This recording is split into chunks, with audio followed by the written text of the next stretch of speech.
Meet Daniel and Rachel. Same city, similar age.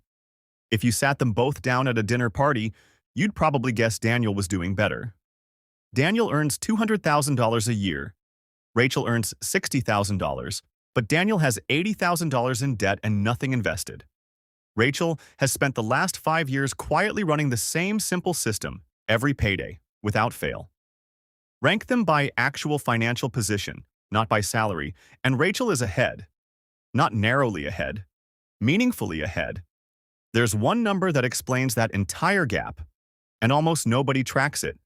Most people can tell you their salary to the dollar. They know their monthly take-home. Ask them this other number, and they go quiet, because they've never calculated it.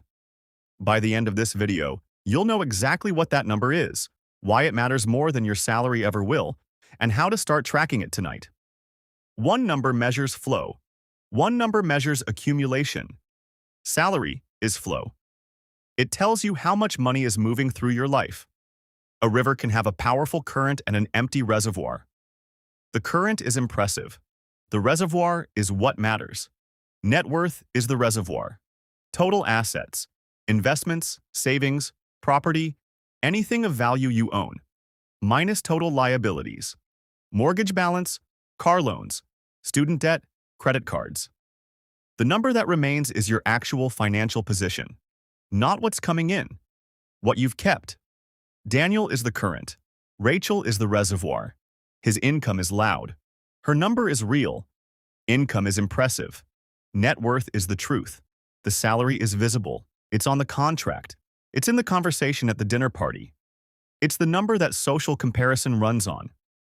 Net worth is private, requires calculation, and in the early years of building it, the number is uncomfortable to look at. So people don't look. They track the number that feels good, the income, and ignore the number that matters. High-income earners are especially vulnerable to this. When the salary grows, it feels like financial progress. When the lifestyle matches it, it feels like success. The net worth number, which may be flat or quietly declining, never gets checked, because checking it would require confronting the gap between what the salary signals and what the balance sheet shows.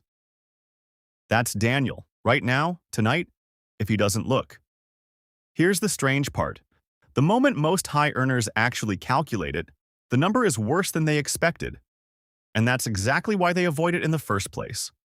But the people who look anyway tend to be the same people who fix it within a year. The discomfort isn't the punishment. It's the entrance fee. You can't optimize a number you never look at. The people who build serious wealth have one habit in common that almost nobody else has. They track their net worth monthly, not obsessively. Once a month. Assets minus liabilities. One number, written down. That number tells you whether the month was financially productive, not whether the paycheck was large, whether the position improved. The salary tells you what the month paid you. The net worth tells you what the month was worth. Calculating it once is interesting. Tracking it monthly is transformative. Here's how to start. The first calculation takes 15 minutes. List everything you own with financial value. Savings account balances, investment accounts, the current market value of any property, your car's current value if owned outright. Add them up. Assets. List everything you owe, mortgage balance, car loans, student debt, credit card balances, any other outstanding loans. Add them up. Liabilities. Assets minus liabilities. That's your net worth. That's your real number. Here's what that looks like for Rachel. $22,000 in a brokerage account. $9,000 in savings. No car loan. No credit card balance. Net worth, roughly $31,000. For Daniel, $0 in savings, a car lease, and $80,000 in combined credit card and student debt. Net worth, negative $80,000. Same dinner party. Two entirely different balance sheets.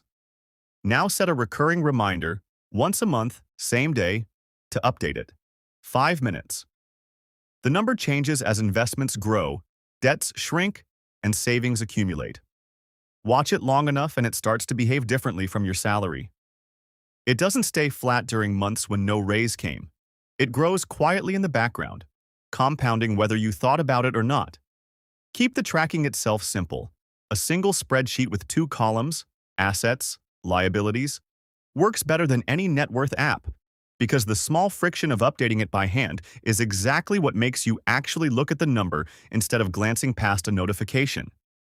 Pair it with something you already do monthly, like the day rent comes out or the first Sunday of the month.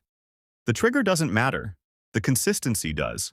The month your salary doesn't change but your net worth grows. That's the month the system is working. The number most people track their whole life, the salary, the income, the take-home, is the least predictive number of their actual financial future. The number that predicts it is the one they never look at. Daniel's next raise will make great dinner conversation. Rachel's number won't come up at dinner at all. It'll just keep being true. Start tonight. Calculate it once. Write it down. Check it monthly. You will never again confuse what you earn with what you're worth. And that distinction will quietly change everything. Subscribe. Every week, we break down the systems that quietly run your financial life. Stop surviving. Start building. I'll see you in the next one.